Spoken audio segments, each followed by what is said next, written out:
마가복음 6장 7절에서 13절입니다. 신약성경 62쪽에서 63쪽입니다. 마가복음 6장 7절에서 13절. 다 찾으셨죠? 네. 제가 6절 읽겠습니다. 12제자를 부르사 둘씩 보내시며 더러운 귀신을 제어하는 권능을 주시고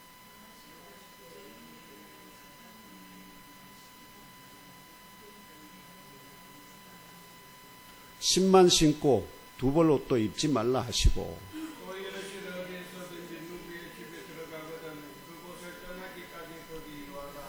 어느 곳에서든지 너희를 영접하지 아니하고 너희 말을 듣지도 아니하거든 거기서 나갈 때에 발 아래 먼지를 떨어버려 그들에게 증거를 삼으라 하시니. 함께 읽겠습니다. 시작. 많은 귀신을 쫓아내며 많은 병자에게 기름을 발라 고치시더라. 아멘. 이 본문을 중심으로 더러운 귀신을 제어하는 권능을 주는 자. 더러운 귀신을 제어하는 권능을 주는 자가 누굴까요? 이분이 어떤 분일까요? 이제 이런 제목. 함께 제목 한 번 더 읽겠습니다. 시작. 귀신을 제어하는 권능을 주는 자. 나사렛 예수가 귀신을 제어하는, 더러운 귀신을 제어하는 권능을 줘요. 그런데 그렇게 권능을 받은 자들이 나가서 귀신을 쫓아내요. 그럼 귀신을 쫓아냈다는 게 문제가 아니라 뭐가 더 문제라는 거죠? 예수가 도대체 누구기에 귀신을 쫓아내는 권능을 주는 자인가? 이게 핵심 아니겠습니까? 이 더러운 귀신을 제어하는 권능을 주는 자, 이 나사렛 예수가 누군가 하는 걸 오늘 또 깊이 또 알아보도록 하겠습니다. 오늘 성령 강림 후 제3주, 13주 주일에 경산 예멈교회에서 올려드리는 신령한 예배에 참석하신 형제 자매들과 온 가족 모두 영육이 더욱 강건하시기를 축원합니다. 아멘. 범사가 잘 되기를 기원합니다. 아멘. 근심이 떠나가고 염려가 없기를 소망합니다. 아멘. 주 하나님의 명령에 무조건 예스로 응답하시는 아브라함 같은 믿음의 용사들이 되시기를 축복합니다. 아멘.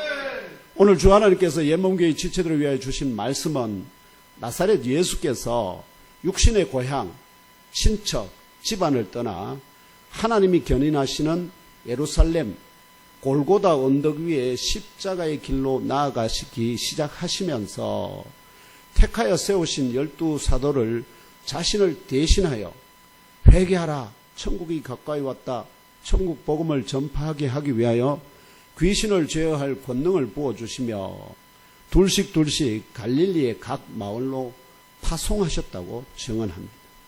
제자들은 그렇게 나가서 말하는 복음을 회개하라, 천국이 가까이 왔다, 천국 복음 전파하고 많은 귀신을 쫓아내고 하나님이 택한 자들을 어떻게요? 예수 앞으로 인도했다. 이렇게 생각하시면 됩니다. 그렇다면 이때라는 특별한 때입니다. 언제부터 이 일을 하기 시작하셨느냐? 바로 예수님이 고향, 친척, 집안을 떠나면서부터 이 제자들을 파송하기 시작했다는 거예요. 이때가 중요해요. 이때에 나사렛 예수께서 택한 12사도들을 둘씩 짝지어서 각 마을로 파송하시는 것과 더러운 귀신을 제어할 권능을 부어주셨다는 증언이 계시하는 그것이 열어 보이는 영적 의미는 무엇일까요? 또한 천국 복음을 전파할 12사도들에게 하달하신 행동 강령은 무엇이며 그 영적 의미는 또 무엇일까? 이러한 영적 명제를 상고하는 가운데 오늘 예멈교회 주일 예배에 참석하신 형제 자매 여러분 모두 특별히 또 우리 함께 하신 경숙 집사님께서 오늘 주시는 영적 진리를 심령 깊이 영접하시기를 기원합니다. 아멘. 영의 양식과 생수로 심령이 생기를 회복하시기를 위해 기도합니다. 아멘. 하나님이 예배하신 모든 복을 받기에 합당한지를 시험하기 위하여 주시는 하나님의 말씀에 무조건 순종하는 믿음의 의인들이 되시기를 나사렛 예수님 이름으로 축복하며 기도합니다. 아멘. 첫째 명제로 이 때에 나사렛 예수께서 택한 12사도들을 둘씩 짝지어 각 마을로 파송하시는 것과 더러운 귀신을 제어할 권능을 부어주셨다는 증언이 계시하는 영적 의미가 무엇인지 상고해 보겠습니다. 무엇보다 오늘 우리에게 주신 하나님의 말씀 바로 앞에 4절이 증언하는 바가 있습니다. 4절 함께 읽어볼까요? 4절 함께 읽겠습니다. 시작. 다시 한번 찾으셔서 4절입니다. 시작. 예수께서 그들에게 이르시되 선지자가 자기 고향과 자기 친척과 자기 집 외에서는 존경을 받지 못함이 없느니라 하시며. 바로 선지자가 나사렛 예수께서 선지자가 자기 고향과 친척과 자기 집안 외에서는 존경함을 받지 못함이 없느니라는 이 말씀이 결국은 나사렛 자기 고향에서는 아시죠? 자기 고향 그리고 친척들과 자기 집안에서는 나사렛 예수를 어떻게요? 뭐로도 취급하지 않았다는 겁니까? 선지자가 존경을 받는 그건데 선지자로도 대우를 못 받았다는 겁니다. 그렇다면 거기서는 하나님의 택한 자들을 거기서 일으키는 것이 거의 불가능하다 하는 그런 의미가 됩니다. 그래서 이때로부터 나사렛 예수께서는 육신의 고향이죠. 그리고 친척, 자기 집안을 영영 떠나게 됩니다. 영영 떠납니다. 말은 다시는 돌아오지 않을 뿐만 아니라 죽었어도 어떻게 해요? 그 시체가 가족 무덤으로 돌아오지 않는다는 뜻입니다. 이것을 떠나기로 작정하신 나사렛 예수께서 오늘 말씀 7절은 12제자를 부르사 둘씩 보내시며 더러운 귀신을 제어하는 권능을 주셨다고 증언합니다. 이 말씀에는 상고할 두 가지 요점이 있습니다. 하나는 12제자를 부르사 둘씩 보냈다는 것입니다. 왜 둘씩 보낼까? 제자들을. 그러면 12이니까 6팀이잖아요. 6팀을 각각 다른 마을로 보냈다는 거예요. 왜 둘인가? 왜? 나중에 사도 바울도 바나바와 물론 다른 마가도 데려갑니다만 주력이 두 사람입니다. 두 사람. 또 하나는 12제자들에게 더러운 귀신을 제어하는 권능을 주셨다는 것입니다. 이같이 12제자를 부르사 더러운 귀신을 제어하는 권능을 주시고 둘씩 보내셨다는 상징이 가리키는 영적인 의미가 무엇인가 하는 질문입니다. 우리가 믿는 믿음의 본체이시오. 우리같이 믿는 자들이 부족하잖아요. 여러분 가운데 내 믿음이 정말 나는 하나님이 은혜 받기에 충분한 믿음을 가졌다고 답할 수 있는 분 여러분 누가 있습니까? 근데 다 부족한데도 우리가 예수님을 믿기만 하면 그분이 어떻게 한다고요? 그 부족한 믿음을 주님이 대신 채워요. 우리의 부족한 것. 그래서 그 믿음을 어떻게 해요? 우리의 믿음을 하나님 앞에 완전한 것으로 만들어 주신다. 그분이 바로 누구시라고요? 나사렛 예수라. 나사렛 예수라. 이 나사렛 예수께서 제자들과 함께 찾아오셨던 육신의 고향 친척 집안으로부터 진리의 가르침과 병고침과 같은 귀한 표적을 보여주었음에도 불구하고 선지자로도 존경받지 못한 이때로부터 육신의 고향 친척 집안을 영영 떠나서 하나님이 견인하시는 예루살렘 골고다 언덕 위에 십자가의 길로 나아가기 시작하는 이 모습은 하나님의 부르심을 따라 본토 친척 아비의 집안을 영영 떠나 하나님이 견인하시는 약속의 땅으로 나아갔던 아브라함. 바로 그가 나중에 뭘로 바뀝니까? 그가 믿음과 온전한 순종으로 아브라함에서 아브라함이 됩니다. 그리고 믿는 자 모두의 조상이 됩니다. 그리고 하나님의 약속들은 뭐가 되느냐? 복이 됩니다. 복. 여러분, 복이 된다는 말이, 이 말이 무슨 말이냐? 풀어서 설명하면 이런 뜻입니다. 너를 축복하는 자를 내가 축복해주고 너를 저주하는 자를 내가 저주하리라. 사람이 저주하는 건 아무것도 안 됩니다. 필요 없습니다. 의미가 없습니다. 또 사람이 축복하는 것도 별 의미가 없습니다. 그런데 아브라함이 축복하는 사람을 하나님이 어떻게 한다고요? 축복해 주겠습니다. 아브라함이 저주하는 사람이 있으면 하나님이 그를 저주해 줍니다. 그러면 그는 저주받는 자가 되고 진정 복을 받는 자가 된다. 그게 복입니다. 그게 복이에요. 아브라함에게 주신 복이 바로 너를 저주하는 자 내가 저주하고 너를 축복하는 자 내가 축복해 주리라. 그렇기 때문에 아무도 아브라함을 저주할 수 있을까 없을까요? 내가 아브라함을 저주하면 내가 저주를 받는데 그러면 내가 복 받는 길은 뭐가 밖에 없습니까? 아브라함을 축복하는 거예요. 그러니까 모든 사람으로부터 뭘 받을 수밖에 없습니까? 복을 받을 수밖에 없는 사람이 아브라함이에요. 그런 약속 가운데 그를 본토 친척 아비 집을 떠나게 했거든. 근데 왜 우리는 그 본토 친척 아비 집에 있으면서 그렇게 복이 되게 하지 왜 떠나게 했느냐 몰랐는데 예수님이 그게 딱 밝혀줍니다. 그 자기 본토 친척 집안에서는 아브라함이 무슨 일을 하든 어떤 일을 하든 뭘 받지 못한다고요? 존경함을 받지 못해. 존경함을 받지 못하는데 다른 모든 게 다 결국 거기에 달렸다는 거죠. 존경함을 받느냐. 그러므로 그래서 이 아브라함이 결국은 어떻게 되느냐. 하나님의 부르심을 받아 믿음으로 받아서 혈육의 본토 친척 아비 집안을 영영 떠나 하나님이 계시는 약속의 땅으로 나아갔던 아브라함이 아브라함으로 장성하게 되고요. 믿음으로 하나님의 택한 백성이 되는 혈통적 이스라엘뿐만 아니라 영적 이스라엘 모두의 조상이요 복이 되었듯이 이때로부터 시작된 나사렛 예수의 십자가의 길도 그 끝에서 어떻게 되느냐. 다시 살아 부활하심으로 하나님의 아들 예수 그리스도로 증명되었고 그리고 보이는 세계와 그 만물뿐만 아니라 보이지 않는 영의 세계와 그 영적 존재들 모두 곧 만유의 왕으로 등극하시기 되었기 때문입니다.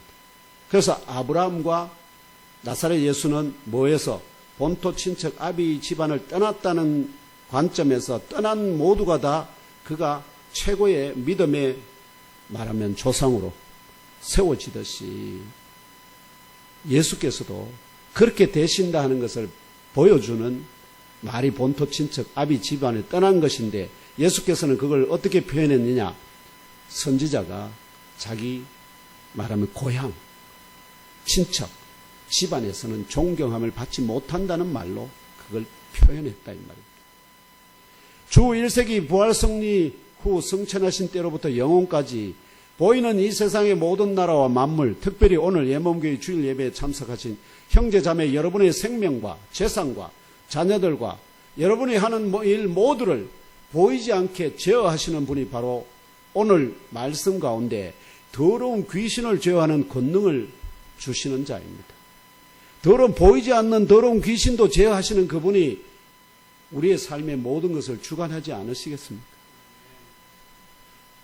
누가 더러운 귀신을 제어하는 권능을 가진 자가 누굴까요? 이분의 이름이 바로 무엇이냐? 지금은 만왕의 왕으로 하나님 보좌에 등극하신 우리 주님 예수 그리스도이십니다. 아멘. 또한 아브라함이 새로운 믿음의 혈통을 일으키는 조상이 되었잖아요. 이처럼 나사렛 예수께서도 영적으로 거듭난 새로운 피조물을 일으키는 영적 재창조의 창조주가 되십니다. 바로 십자가 대속의 죽음과 다시 살아 부활 승리의 복음을 믿는 자들을 자신 안에서 물과 성령으로 거듭난 새로운 피조물로 만들어 가시는 영적 재창조자 곧 하나님의 아들이십니다. 첫 번째 창조는 누가 친히 하셨습니까? 하나님께서 친히 하셨는데 이제 그들이 다 죄에 빠져서 죄와 사망의 종으로 떨어졌습니다. 자, 그들을 의와 생명의 종으로 바꾸기 재창조해내는 일을 누가 하신다고요? 나사렛 예수가 하신다. 나사렛 예수. 그렇기 때문에 예수께서는 의인을 부르러 온 것이 아니라 뭐죠? 죄와 사망에 모여서 헤매는 자들, 영원히 죽을 수밖에 없는 자들, 그들을 살려내서 의와 영원한 생명의 하나님 천국 백성으로 재창조해 가는 일을 이제 본격적으로 시작하신다. 이런 출발점이 바로 본토 친척 아비 집안을 떠나는 겁니다. 지리적으로 말씀드리면 고향 갈릴리인 나사렛에서 가장 가까운 위치에 뭐가 있느냐면 다볼산이 있습니다. 다볼산이 있는데 이 다볼산은 마치 뭐와 같으냐? 모세가 하나님을 처음 만나고 사명을 받았던 호렙산과 비슷합니다. 이렇게 고향 친척 집안을 영영 떠나는 이때에 나사렛 예수께서 이 다볼산에서 택한 12사도들을 둘씩 짝지어 각 마을로 파송하시는 것은 다분히 의도적입니다. 의도적이라는 것은 무언가를 열어서 보여주기 위함, 곧 무엇인가를 계시하기 위함이라는 의미입니다. 그 계시하고자 하는 것은 당연히 육적인 관계가 아닙니다. 뭐냐니까 영에 관한 겁니다. 또 영의 세계에 관한 겁니다. 바로 하나님의 나라에 관한 것입니다.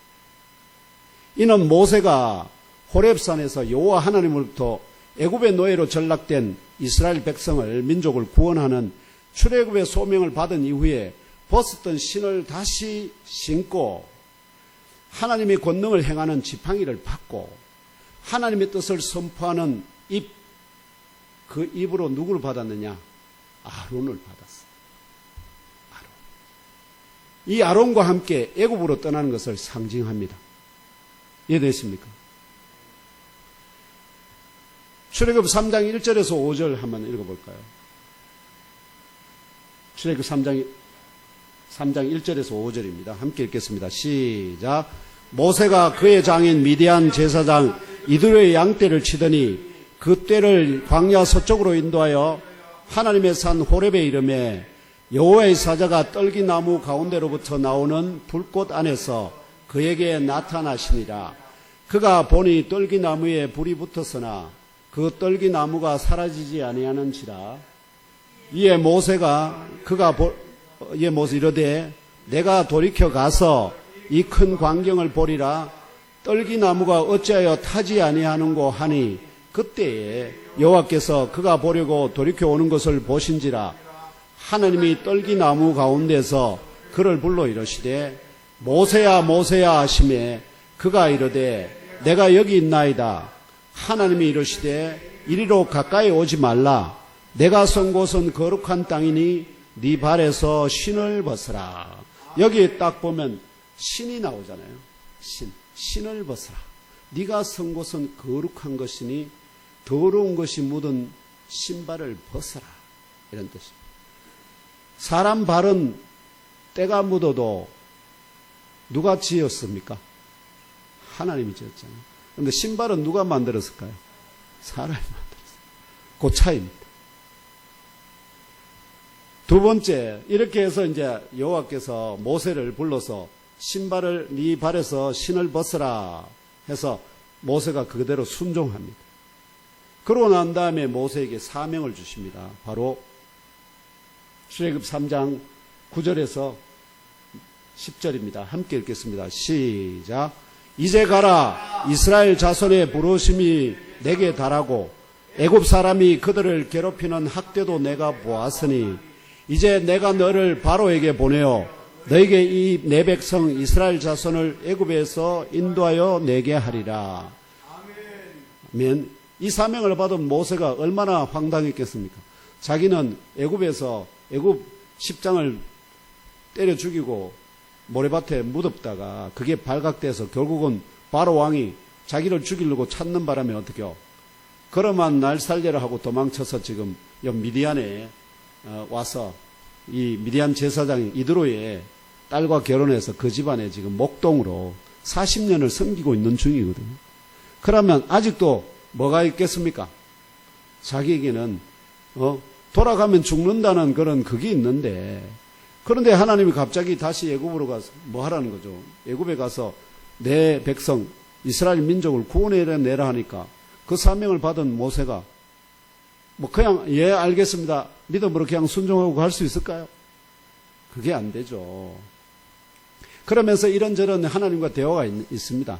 그리고는 여러 가지 뭐 하나님이 여러 가지를 보여주십니다. 그리고 자기가 모세가 결정적으로 말합니다. 이 출애굽기 4장입니다. 다음 4장 1절에서 5절 함께 읽습니다. 시작. 모세가 대답하여 이르되 그러나 그들이 나를 믿지 아니하며 내 말을 듣지 아니하고 이르기를 여호와께서 내게 나타나지 아니하셨다 하리이다. 그 여호와께서 그에게 이르시되 내 손에 있는 것이 무엇이냐? 그가 이르되 지팡이니이다. 여호와께서 이르시되 그것을 땅에 던지라 하심에 곧 땅에 던지니 그것이 뱀이 된지라. 모세가 뱀 앞에서 피하며 여호와께서 모세에게 이르시되 내 손을 내밀어 그 꼬리를 잡으라. 그가 손을 내밀어 그것을 잡으니 그의 손에서 지팡이가 된지라. 이에 이는 그들에게 그들의 조상의 하나님 곧 아브라함의 하나님 이삭의 하나님 야곱의 하나님 여호와가 내게 나타난 줄을 믿게 하려 함이라 하시고, 요게 모세가 원래 지팡이를 짚고 다녔습니다. 뭐 하려고? 양치기였으니까. 이게 양치기의 그거든 지팡이거든요. 양들이 다른 데로 벗어나려거나 하거나 아니면 어디에 빠지면 이걸 그걸로 해가지고 건져내고 이런 일을 하는 게 이 지팡이거든요. 근데 이 지팡이 처음에는 아무런 능력이 없는 지팡이인데 하나님께서 그 모세에 쥐고 있던 네가 가진 것이 뭐냐 하니까 지팡이입니다. 그러니까 그거 던져봐 하니까 던지니까 뭐가 됐습니까? 뱀이 됐어요. 그러니까 모세가 독사가 됐. 피해서 멈칫 돌아서니까 야 그 꼬리 잡아봐. 꼬리를 턱 잡으니까 뭐가 됐다고요? 다시 지팡이가 됐다. 그 왜 이걸 보여주시냐? 바로 여호와 아브라함과 이삭 그리고 야곱의 이스라엘의 하나님이 너희들 조상의 하나님이 여호와가 누구에게 나타났다고요? 모세에게 나타났고 모세가 그 부름을 받았다는 징표로서 이 표적을 줍니다. 또 모세에게 또 다른 표적을 줍니다. 야, 네 손, 네 주머니에 넣어봐. 그 옷 안에 넣어봐. 멀쩡해 놓은 손이거든요. 옷 안에 넣었다가 빼니까 뭐가 났습니까? 문둥병이 났어요. 그래서 도로 넣어라.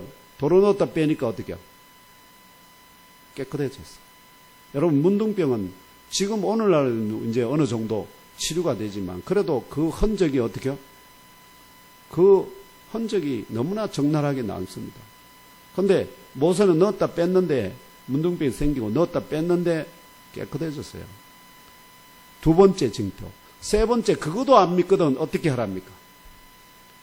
나일강 물 좀 떠다가지고 바닥에 부어봐. 어떻게 되나? 뭐가 된다고요? 그 물이 피가 되는. 이 세 가지 징표를 주셔서 이 정도면 너희 그 이스라엘 백성이 너를 믿을 거야 해서 보냅니다. 그러면 이제 모세가 아이고 능력도 받았고 어떻게요? 이제 하나님은 그럼 이스라엘 백성이 또 돌아가면 되겠다는데 모세에게 약점이 딱 있습니다. 뭘까요? 이 말을 제대로 못한다. 저처럼 직설적인 말 이런 걸 잘 하는데 아시죠? 지금 설교 잘하신 분들 많잖아요. 막 웅변하듯이 해서 성도들의 마음을 웃겼다가 울렸다가 하면서 저는 그런 거 못합니다. 저는 직설적으로 하나님 뜻이 뭔지만 전할 수 있을 뿐이지 저는 그런 막 쇼맨십이 없습니다. 그러니까 모세가 그러면 결국은 출애굽 시키려면 누구하고 대적해야 될까요? 바로하고 대적해야 되는데 바로가 이게 최고의 달변가 그 옆에 어떻게 박사들과 술사들 객사 말하면 현인들이 그러면 모세가 가서 뭐 말하다가 어버버버 하면 말이 안 되겠죠. 그걸 염려하는 거예요. 그게 넘겨주세요. 4장 15절에서 17절에서 함께 읽겠습니다. 시작. 너는 그에게 말하고 그의 입에 할 말을 주라. 내가 내 입과 그의 입에 함께 있어서 너희들이 행할 일을 가르치리라. 그가 너를 대신하여 백성에게 말할 것이니 그는 내 입을 대신할 것이요 너는 그에게 하나님같이 되리라. 너는 이 지팡이를 손에 잡고 이것으로 이적을 행할지니라. 아멘. 여기 보면 출애굽을 위해서 하나님이 모세를 혼자 보내는 게 아니라 누구를 붙여 보냅니까? 아론. 아론의 역할은 뭡니까?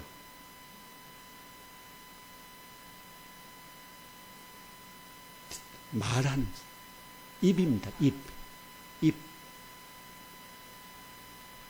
모세는 잡은 지팡이로 능력을 행하는 자.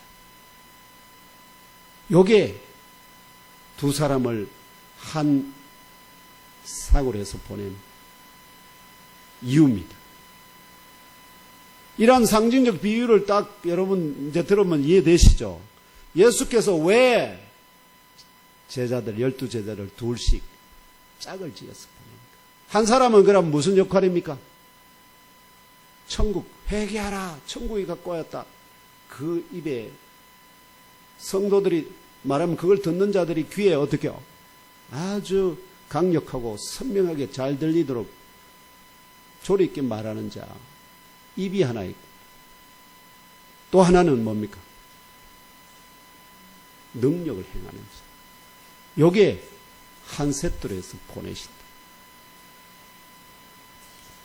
결국 12사도가 둘씩 짝을 이루어 천국 복음을 전파하는 것은 때가 되어 택한 자 모세와 아론이 짝을 이루어 애굽의 종으로 신음과 탄식 중인 이스라엘 민족에게 찾아가서 출애굽시키고 아브라함과 이삭과 야곱에게 약속한 바대로 적과 꿀이 흐르는 땅으로 인도하기로 작정하신 창조주 여호와 하나님의 뜻을 전달하는 것과 같습니다. 결국 이러한 상징적 비유는 그러면은 이스라엘 민족이 애굽에 뭐가 되었기 때문에 종이 되었고 그 자녀들을 태어나는 대로 남자아이들은 다 죽여 나일강에 빠뜨려서 죽여라. 그거 어기면 그 부모들을 대신 어떻게 해요? 그 아이와 부모를 함께 다 나일강에 빠뜨려서 죽여버리거든. 그럼 대부분의 부모들은 어쩔 수 없이 어떻게 했겠습니까? 남자아이들이 태어나면 나일강에 던졌다는 거예요. 그런데 그 중에 한 사람이 누구였습니까? 모세의 부모는 모세가 태어났을 때 이 아이가 아름다운 아이인 걸 알고 어떻게 해요? 3개월 동안 젖 먹이면서 소리 못 내게 울지 못하게 막으면서 어떻게 해요? 그를 기르다가 3개월이 되니까 도저히 안 됐어. 어떻게 합니까? 바구니에 담아서 나일강에 띄우고 그 아이가 자라서 지금 그래서 이름이 모세가 뭡니까? 뜻이 뭡니까? 물에서 건진 자. 모세. 물에서 건진 자. 이런 뜻입니다. 그래서 결국 이 모세가 결국은 바로 공주가 그 아이를 어떻게 해요? 건지게 되고 자기 양자로 삼아서 결국은 애굽에서 최고의 왕자의 교육을 받게 했거든. 이 왕자의 교육을 뭐 때문에 필요했을까요? 하나님이 하신 창조의 역사를 기술하고 하는데 이걸 창세기에서부터 성경 5권 가장 신성한 문서들 창세기, 출애굽기, 레위기, 민수기, 신명기 이 5권을 기록하는데 뭐가 필요했다는 거죠? 최고의 지식이 필요해서 그를 그렇게 교육시켰다는 거예요. 거기에 보면 사람들의 그 부모의 믿음 또 부모의 자식에 대한 어떻게요? 살리고자 하는 그런 사랑 이런 것들이 다 하나님의 뜻과 결합해서 이런 인물을 만들어낸 거예요. 마찬가지입니다. 부모가 자식을 훌륭하게 키우고자 하는 그 의지가 있을 때 하나님이 어떻게 해요? 같이 그 뜻을 합해서 인물을 만들어내는 것. 그래서 어떠한 상황에서도 여러분은 그걸 하면 안 돼요. 자녀를 포기하면 안 됩니다. 마지막 무덤에 가는 순간까지라도 유언으로라도 하나님이 너를 반드시 들어 사용하실 거야.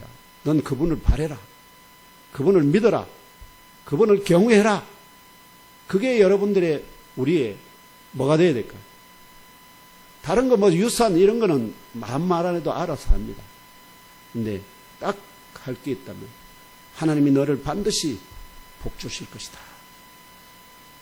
그런 믿음에 유언하는 부모가 되시기를 주님의 이름으로 축원합니다. 또한 이러한 상징적 비유는 그러면 이게 출애굽의 사건은 결국 이스라엘 백성이 종이요 식민지 상태에 있다는 거 아닙니까? 그러면은 지금 1세기에 예수님이 12제자들을 이런 모세와 아론을 상징해서 보낸다는 것은 결국 그 이스라엘 민족이 유대 민족이 어떤 상태에 있다는 겁니까? 바로 종의 상태에 있다는 걸 말하는 거예요. 그래서 1세기 당시 유대인들이 육신으로는 로마 제국의 식민지 백성으로 또한 영으로는 애굽의 바로 왕의 종이 되어 고통과 절망 가운데 신어받은 출애굽 이전의 이스라엘 민족과 같이 예루살렘 성 안에 세워진 헤롯 성전을 장악한 종교 사법 지도자들이 있습니다. 곧 그들이 누구냐? 바로 제사장들과 서기관들과 장로들. 이들의 대부분은 원래 누구를 섬기도록 세움을 받았습니까? 성전은 누구를 위한 집이죠? 창조주 여호와 하나님을 위한 집이에요. 그런데 지금 그 성전에 꼬리를 틀고 앉은 자가 누굴까요? 뱀입니다. 뱀.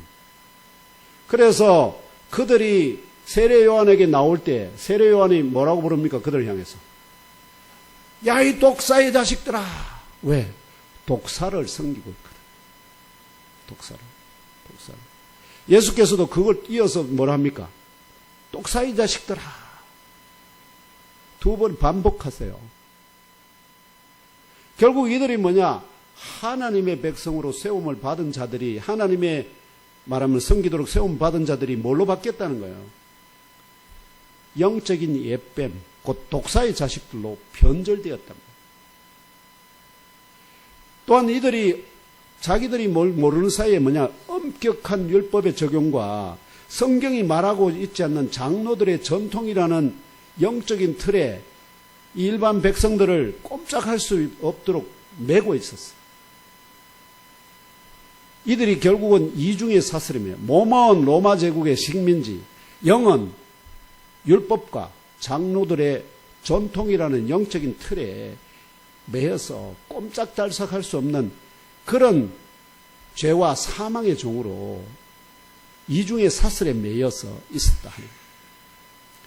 그래서 영과 육이 모두 절망과 고통 가운데 신음하고 있었다는 역사적 배경을 깨달아 알게 합니다. 이들을 어떻게 해요? 이들의 영을 예수께서 구원해 내시려고 하는 것입니다.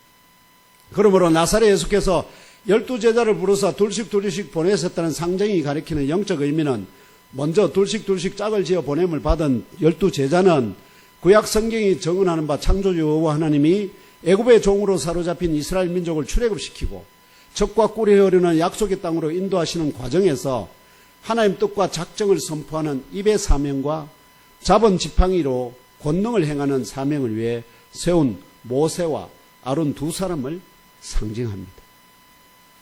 이 상징의 결론적인 영적인 의미는 뭐냐? 1세기 창조주 여호와 하나님이 작정하신 때가 되었을 때 로마의 식민지 백성으로 또한 죄와 사망의 종으로 얽매여 살아가고 있었던 유대인들과 역사 가운데 태어나고 살고 있는 살아갈 온 인류 가운데 택한 자들을 향하여 회개하라! 천국이 가까이 왔다! 천국 복음 선포의 사명과 더러운 귀신을 제어하는 권능을 주어 행하는 사명을 위해 12제자들을 둘씩 짝을 지어 보내 약속의 나라 천국으로 인도하시는 나사렛 예수 자신이 바로 하나님 뜻과 작정을 선포하는 입의 사명자 아론과 그 잡은 지팡이로 권능을 행하는 사명자 모세를 짝으로 보내셔서 애굽의 종으로 사로잡힌 이스라엘 민족을 출애굽시키고 적과 꿀이 흐르는 약속의 땅으로 인도하셨던 창조주 여호와 하나님의 현현이다. 창조주 여호와 하나님은 누구에게만 보였습니까? 모세에게만 보였습니다. 다른 백성들은 아무도 못 봤습니다. 그렇기 때문에 그들은 이스라엘 1세대들은 그분을 뵙지 못했기 때문에 그분으로부터 직접 음성을 듣지 못했습니다. 믿지 못했습니다. 그래서 다 어떻게 됐습니까? 광야 생활 가운데 다 쓰러져 죽었습니다. 그 약점을 아시는 주께서 이번엔 어떻게 합니까?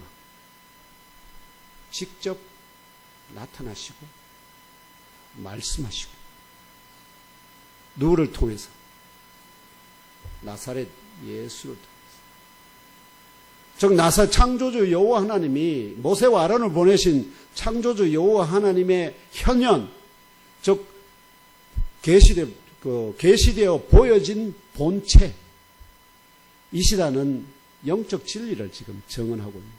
예수 자신이 그렇게 행함으로써 내가 바로 너희들이 그렇게 보고 싶어 했던, 이스라엘 민족이 그렇게 보고 싶어 했던 바로 여호와 창조주 여호와 하나님의 현현이다. 그 보여진 계시의 본체다. 바울은 이걸 뭐라고 표현하냐면 그리스도 얼굴에 있는 하나님을 보여주는 영광의 빛이라고 얘기해요. 21세기 오늘 이 말씀을 읽고 함께 부족한 종교의 설교를 통하여 그 말씀의 의미를 나눔받는 예몸교회 형제 자매 여러분, 그리고 김경숙 집사님, 이 나사렛 예수 안에 창조주 여호와 하나님의 본체적인 영이 내재해 계십니다. 우리는 다 누구의 영을 받았다고요? 우리 아버지. 그 아버지는 또 그 아버지. 위에 올라가면은 첫사람 한 사람 나옵니다. 누구의 영? 아담의 영을 받았어요. 그런데 예수님은 아담의 영을 안 받습니다.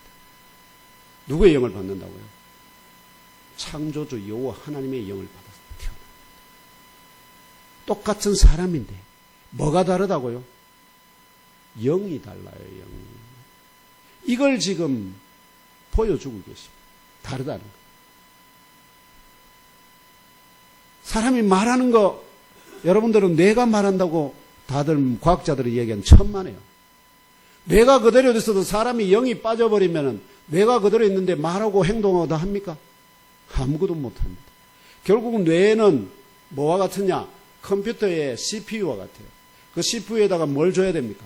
외부에서 키보드를 통해서 명령을 딱 줘야 되잖아요. 그 명령을 주는 것이 누구냐? 바로 영입니다. 영이 결국은 명령을 주면 뇌는 그것을 받아서 어떻게 해요? 손을 움직이고 다 하게 됩니다. 그러므로 결국 소리는, 말은 누구로부터 나온다고요? 영이 하는 겁니다. 영. 영으로부터 이 혀를 통해서 결국은 공기를 떨림 받는 것. 그렇지만 거기에 뭐가 섞여 있느냐?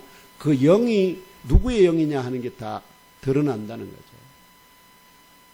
그래서 그 본체적인 영으로부터 창조주 여호와 하나님과 동일한 영적인 음성을 발하시는 나사렛 예수가 바로 하나님의 현현, 곧 계시되어 보여진 그 하나님의 본체이시다.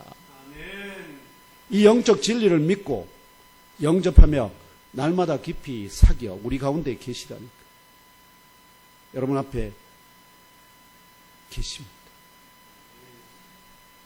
날마다 사귀어 깊이 아시며 경배하시기를 하나님의 본체적인 영을 소유하신 예수님 이름으로 축복하며 기도합니다. 아멘. 둘째 명조로 더 있는데요. 오늘은 너무 길게 가면 안 될 것 같아서 이 정도로 오늘 정리하고, 무엇보다도 제가 지난번 계속 말씀드린다면은 부족한 종을 주께서 때가 되어서 너 그래 살면 죽는다 말씀하심으로 영원히 죽을 종을 살려주시고 암흑 가운데 걸어가던 길을 돌이켜서 오직 주 예수 그리스도만 섬기며 따라가도록 불러주시고, 또 이 예몸 교회를 종으로, 일꾼으로 섬기는